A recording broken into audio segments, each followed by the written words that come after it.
Hello everyone, I am Sahid. Thank you for clicking this video. I'm very happy that you're here. Today we will be reading chapter 23 from this book in which I've been reading for the past month now, called Moon of the Crusted Snow by waubgeshig. To sort of give a brief summary about this book, we are currently reading about a small indigenous anishinaabe community that lives or is located in a reserve within the northern region of Canada. This community is very strong on hunting, fishing, giving back, living. It's they're very strong on those things. It's a tradition, their customs, and so as we continue to read, these things are very prevalent.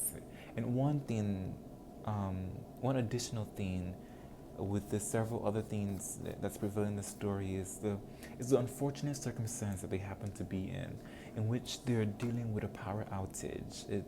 It's what we sort of read about in one of the previous chapters that they now call an apocalypse. The young people are calling this an apocalypse because truly it is. They're sort of in a power outage, it's sort of forcing them to make sudden changes in their life, making changes that they didn't have to, make when they had power. All these modern technology and equipment that they now have, it's no longer available to them, and so they have to make these changes to be able to, preserve, electricity, to be able to have, food, water, and to be able to um, still try to live even in this time of emergency and during this deeply cold time, because it is, from the book starts around fall, and then it gets to winter and it's just really cold during this time, and so not having these, you know, necessary equipment makes it really hard for a community to survive. I don't even think I'd be able to survive if I lived in a community like this. And so due to this, there's panic, there's anxiousness, people die, and it's really sad because some of these recent chapters that I read, just sort of, it's gotten to the point which it's gotten too bad. People cannot take it. Elders are dying. Even young people are dying. People are starving. Not only from this community, but people who are fleeing from other communities are trying to find better ways, and so they come to the Anishinaabe community trying to find ways. But the thing is that they're also trying to find ways. Community leaders are trying to find solutions to this issue, but it's not easy. And yeah, and so today I will read chapter 23, and I will get right to it. Chapter 23. Nicole looked out the front window at the still trees and the settled snow. It looked calm. She opened the door and took a step halfway out to gauge the temperature. It felt relatively mild, given the frigid weather they'd endured so far this winter. It seemed like a good afternoon to take the kids for a walk. She bundled up Maigon and Nagons and sat them on the front porch while she put on her snowshoes to walk around the house to get the wooden slide from under the back steps. The thin wooden straps of the basket were blistered and worn, but its long skis slid smoothly across thick snow. It still seemed to work well, but Nicole wondered how much her son and daughter would weigh it down. Ambe majanda bino jingyak, she said. Let's go, kiddies. The boy bundled down the stairs while Nagons hesitated. She winced as she saw her brother take a seat at the front of the sleigh. Her pleas verged on tears before her mother decided to step in. Give your sister the front, she commanded. You're taller, you can see over her head. He shimmied back in his thick blue snow pants to let his sister onto the sleigh. She nestled in for the ride as Nicole called out, "Okay, you guys ready?" With the leather strap wrapped around her thick deer hide mitts, Nicole tugged at the sleigh. It moved easily across the snow. The load of children felt a lot lighter than she expected. Maybe we'll go a little further then, she thought. The thick cloud cover insulated them from the stinging air of a clear, windy day. It reminded Nicole that there would be an end to the season, as there always was. At times, though, she wasn't so certain. Everything was different. Things they had come to rely on had fallen apart, and their community had been turned upside down. There were days when she wasn't sure if she was awake or dreaming, but this was real, and she was sure of it. She was sure of her children's warm skin and beating hearts. She had felt their breath close to her as she dressed them for this trip outdoors. She was determined that they would survive and thrive on this land, despite the building sickness and despair around them. She turned to look behind her. "You guys doing okay?" "Yeah, Mommy." "Okay, good. We'll just go a little bit down the road. Maybe we'll go see Grandma and Grandpa." That meant her parents. Evan's parents were known by the Ojibwe words for grandfather and grandmother, Mishomis and Nukomis, or Kupkom, which was interchangeable, while Gary and Theresa MacLeod went by the English words. It was really just to differentiate the set of grandparents, although there was some logic to it, given that Dan and Patricia spoke more of the language in their home. Up the road, Nicole noticed someone crouched over in the ditch, digging at something. She could only make out a blue figure, but as they approached, she recognized Megan Connor, the sole woman from the group of refugees who had come after Scott. Megan heard the slag on the snow and stood up to see them coming. "Hey there." "Hi," replied Nicole. "Staying warm?" "Yeah, I'm just checking on some rabbit snares. No luck so far." Nicole scanned the snow-covered ditch in both directions. "I don't think the rabbits make burrows this close to the road. It might be a while before they come back this way." "Oh, right. This used to be the road. I forgot." Megan readjusted her wool toque, while she looked down at the snow to hide her embarrassment. "Where's the rest of your crew?" "The other guys went to check more traps. They're all spread around." "You guys got enough to eat over there?" "Yeah, I think so. Haven't been too hungry yet anyway." The days after the second wave of newcomers arrived had been tense and awkward. After Scott had killed one of the refugees, Terry and Walter had felt obliged to take them in, though they hadn't been planning to turn them away. They moved quickly to house the three surviving members of the group in Walter's basement, while they made arrangements for more long-term housing. Brad, his wife Megan, and the third man, Alex Richer, mourned their friend while they settled in to their new reality. Walter and his wife did what they could to make them feel at home, cooking moose and deer and sharing stories about the community and the people who lived there. All three helped with chopping and piling wood and cooking. Eventually, Brad and Alex joined Walter when he sat and checked rabbit snares. After a month, the newcomers had moved into the row of duplex bungalows, while many of the original inhabitants had moved in with other family. Some remained there, including Cam. Nicole pictured the row of brown duplex homes and wondered whether the bush on that end of the community yielded enough wildlife to feed these white people. She also wondered how well they knew how to trap. Megan stepped up from the dip where the ditch used to be. Her narrow aluminum snowshoes sank slightly into the crust of the snow. She smiled at the children in the wooden sled. Hi there, what are your names? I'm Maigan. This is my sister, Nagans. The boy said. Anin, the girl piped up from the front. Those are nice names. We were going a little stir crazy in the house all morning, said Nicole. I decided to take them out for some fresh air. That's a good idea. At least it's not windy out today.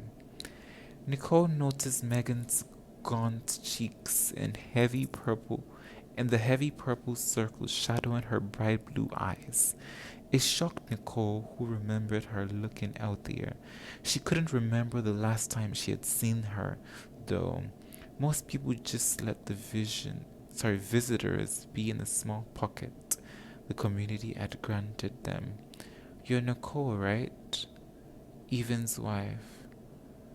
Sort of. We're planning on eventually making it official, but all this happened, and I know you're Megan. I guess pretty much everyone around here knows our names, eh? There's no hiding.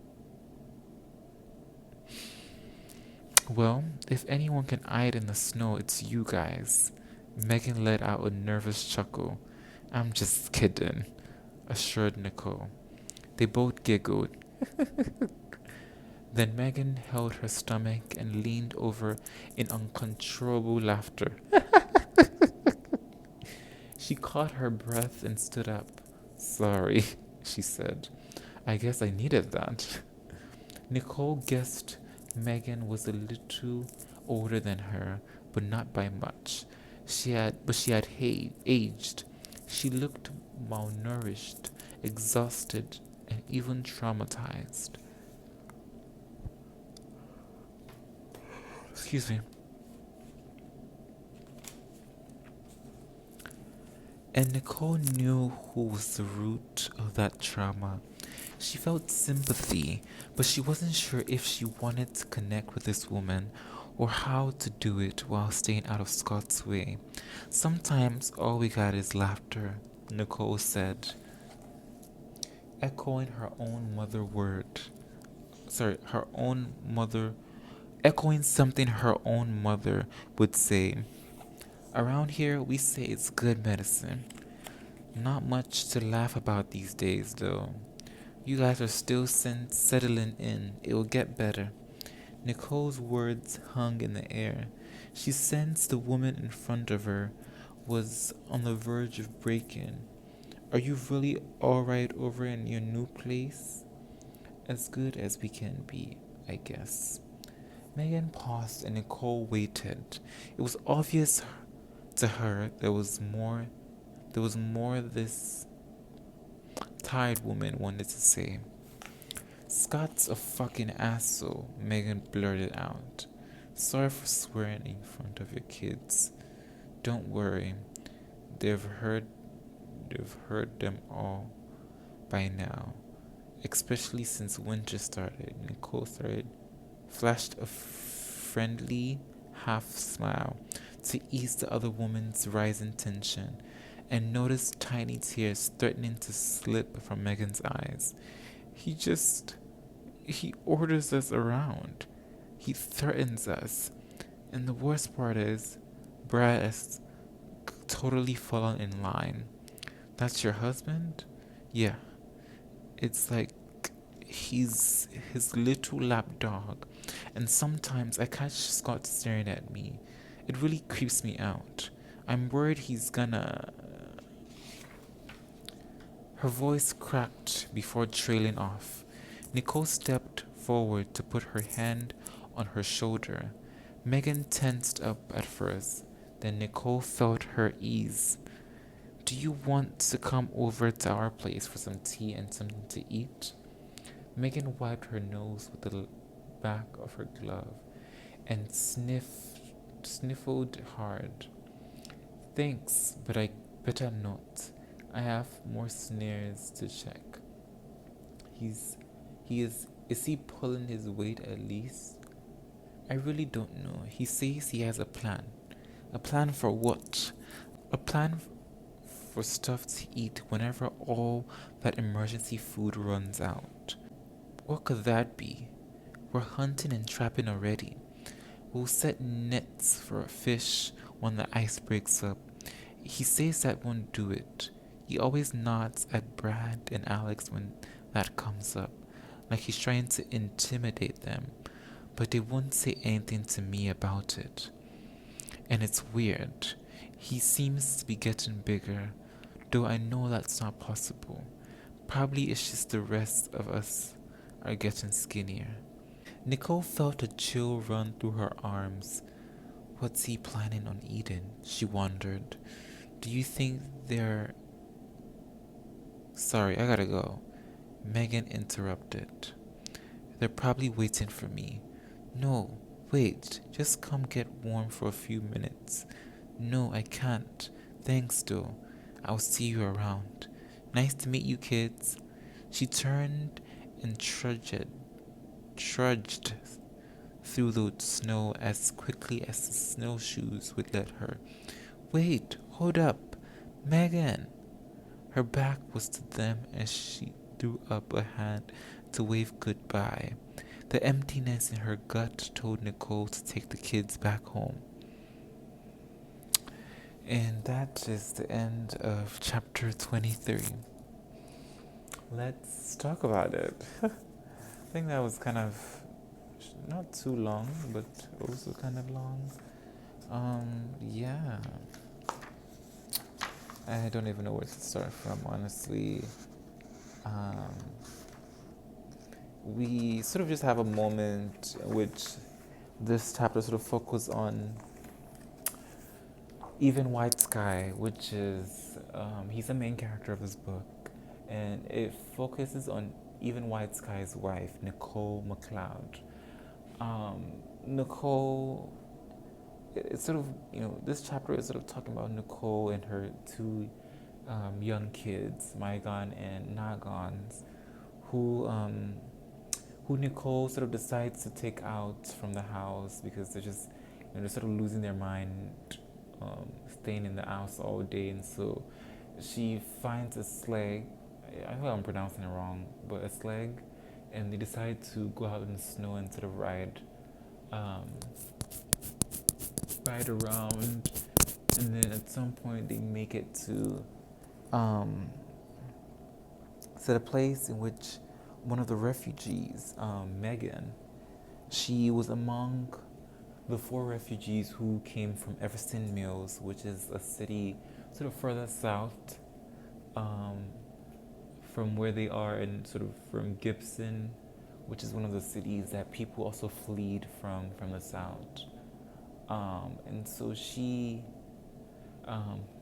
sort of is living in the basement of, I believe it was Walter, if I'm not mistaken, because he decided to provide a home for them after the unfortunate, the really crazy thing that happened when Justin Scott shot their leader, Phillips. And this obviously, further traumatized them. They were already sort of weak and starving people, and so just going through things, and then, experiencing and, being there when, something like that happened, a killing of somebody they were close with, really just probably most likely traumatized and horrified her to have any sort of hope, because she truly didn't feel happy. And how could you possibly feel happy, especially during these times? We have a moment in which they sort of are laughing because Nicole makes a joke, but at first they weren't, they couldn't. She wasn't really laughing. She was just chuckling nervously, and it got to a giggle, and then it got into uncontrollable laughter. And then she mentioned that sort of made her feel better, because truly though, I do believe laughter is very healing. It just brings you to sort of a different state than what's currently in your head. And so, we also have a moment in which she mentioned that, it's really barely anything to laugh about these days, because it really isn't anything to laugh about.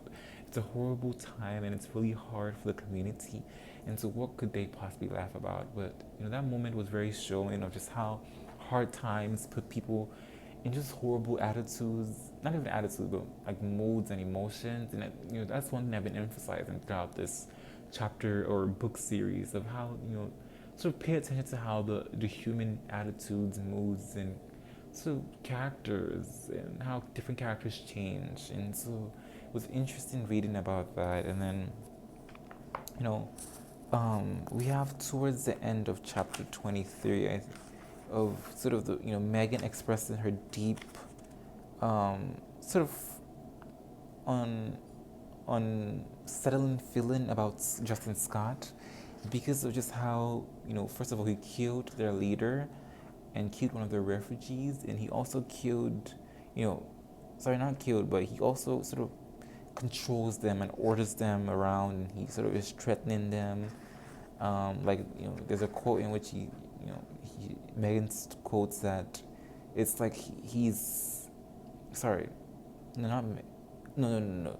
So Megan sort of quote that, her husband, Brad, who's also one of the refugees, he quotes that, he's made Brad, her husband, sort of his little lapdog, and she quoted. And so she just doesn't have good feelings about him, and she even mentioned the fact that she felt like he creeps her out. And yeah, and then there's a moment in which,